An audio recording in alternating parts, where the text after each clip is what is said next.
अब हम देखेंगे कि नन्ही सी दुनिया जिसमें छोटे छोटे लोग रहते हैं। मूवी के स्टार्टिंग में हम लोग देखते कपल को जो अपने नए घर में शिफ्ट हुए हैं। इस आदमी का नाम है रॉब जो अपने नए घर के लिए कुछ सामान लेकर आता है, और इसकी बीबी का नाम है गेन जो अपने नए घर में सामान को सेट कर रही है।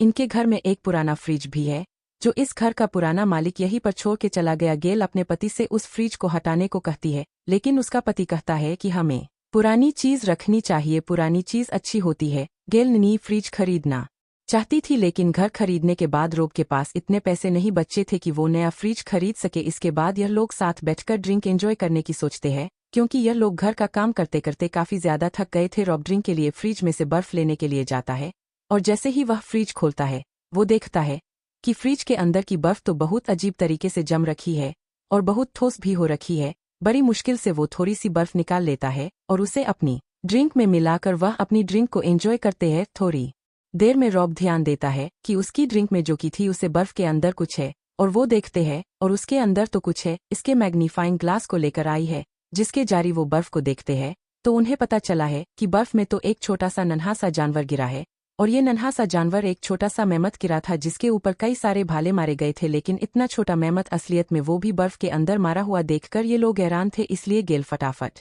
जाकर फ्रिज खोलता है और उसके अंदर की सारी बर्फ निकाल देती है। गेल फ्रिज को देखकर काफी हैरान थी, क्योंकि फ्रिज के अंदर तो एक छोटी सी अलग ही दुनिया बसी हुई थी, वो भी बिल्कुल हमारी दुनिया की तरह। लेकिन यहाँ का टाइम बहुत जल्दी जल्दी बीत रहा था, यहाँ का 1 सेकंड था तो वहाँ कई हफ्ते बीत रहे थे इन सभी चीजों को देखकर, और उनको कुछ समझ नहीं आ रहा था कि आखिर ऐसा कैसे हो सकता है, क्योंकि फ्रिज के अंदर की जो दुनिया थी उसमें इंसान भी थे, और वो भी जिंदा। वो छोटे छोटे इंसान गेन और रॉब को देख सकते थे। शायद इन लोगों को गेन और रॉब कोई दानव ल रहे हो या फिर कोई राक्षस, लेकिन इन लोगों को इन दोनों से कोई दिक्कत नहीं थी। इसके बाद वो फ्रिज बंद कर देते हैं, और रॉब छोटे से मेमथ को जो उन्हें की बर्फ से मिला था वो उसे अपने गमले में दफन कर देते। थोड़ी देर बाद जब यह लोग दोबारा से फ्रिज को खोलते हैं तो यह लोग देखते हैं कि अब वह शहर मिडिल इससे इंडस्ट्रियल आगे में पहुंच गया है। यहाँ का समय बहुत तेजी से बदल रहा था। ये लोग सिर्फ थोड़ी देर के लिए फ्रिज से दूर हुए थे, और इतनी ही देर में यहाँ की दुनिया में इतना बदलाव आ गया मानो जैसे यहाँ पर कई सदियां बीत गई हो। अब यहाँ कुछ ही मिनट में बड़ी बड़ी बिल्डिंगें बन जाती है, और ये बदलाव देखकर रॉब और गेल काफी उदास हो जाते हैं,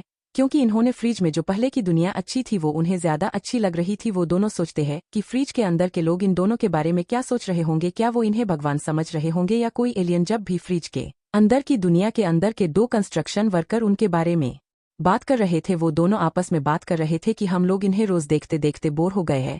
अब वो दोनों देखते हैं कि वो इंडस्ट्रियल कम्युनिटी एक मॉडर्न कम्युनिटी में बदल गई है, और वहां पर आसमान को छूती बिल्डिंग बन गई है। उस दुनिया के आसमान में हमारी दुनिया की तरह एरोप्लेन उड़ रहे हैं। वह दोनों दुनिया के टाइम को बदलते हुए बहुत गौर से देख रहे थे। उस दुनिया के लोगों ने हमारी दुनिया की जितनी तरक्की कर ली थी, रॉब हर एक चीज को बड़े ध्यान से देख रहा था कि कैसे इतनी तेजी से यहाँ पर बदलाव आ रहा है, और आखिर अब इसके बाद होगा क्या।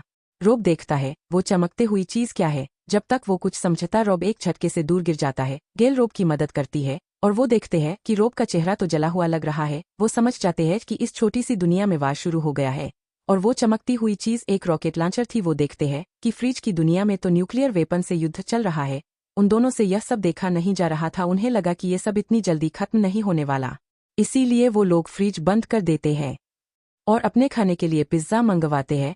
अब लगभग 1 घंटा भेज दिया था, और पिज्जा खाने के बाद वो लोग सोचते हैं कि आखिर अब फ्रिज की दुनिया का क्या हुआ होगा। वो दोनों फिर से फ्रिज को खोल के देखते हैं। हालांकि इस बार ही वो लोग काफी डरे हुए थे, लेकिन इस बार ही फ्रिज खोलते ही वो लोग बड़े हैरान हो जाते हैं, क्योंकि वहाँ वार खत्म हो गया था, और अब यहाँ की दुनिया में इतनी ज्यादा तरक्की कर ली थी। यहाँ की टेक्नोलॉजी इतनी एडवांस हो गई थी, हर एक छोटी से लेकर बड़ी चीजों में इन छोटे छोटे इंसानों ने बहुत ज्यादा तरक्की कर ली थी। गेल और रॉब सिटी की इस स्टेज को अपनी दुनिया से कंपेयर कर सकते हैं, और सोचते हैं कि शायद हमारी दुनिया में हम भी एक समय इतने एडवांस हो जाएंगे। इसके बाद वो देखते हैं कि सिटी में एक बड़ा सा पिरामिड स्ट्रक्चर बिल्डिंग है, जिसमें बहुत सारी लाइंस कनेक्ट है।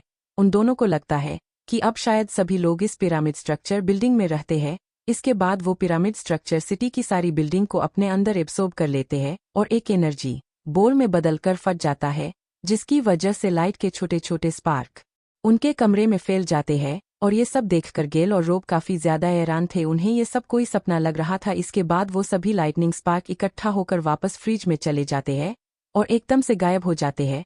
वह दोनों फ्रिज को बड़े ध्यान से देख रहे थे कि आखिर अब क्या होगा, लेकिन फ्रिज में अब कुछ नहीं होता। गेल को लग रहा था कि अब सब कुछ खत्म हो गया। दरअसल यह सब कुछ दुनिया के अंत को दर्शाता है। रॉब फ्रिज का स्विच निकालकर फ्रिज को बंद कर देता और वह दोनों आपस में गले मिलते हैं क्योंकि उन्होंने थोड़ी देर में शायद बहुत सारी चीज अच्छी कैसे पास में दुनिया शुरू हुई और प्रेजेंट में उन्होंने कैसे तरक्की करी और फ्यूचर में उनका कैसे अंत हुआ। अगले दिन वो वापस जानने की जिज्ञासा से कि आखिर फ्रिज में अब क्या हो रहा होगा, वो फ्रिज को खोलते हैं और वो देखते हैं कि वो छोटे छोटे इंसान वापस आ गए हैं और ये समय डायनासोर का है। यहीं पर यह मूवी खत्म हो जाती है। यह मूवी हमें हमारी दुनिया की शुरुआत से लेकर हमारे दुनिया के अंत को एक मजेदार कहानी के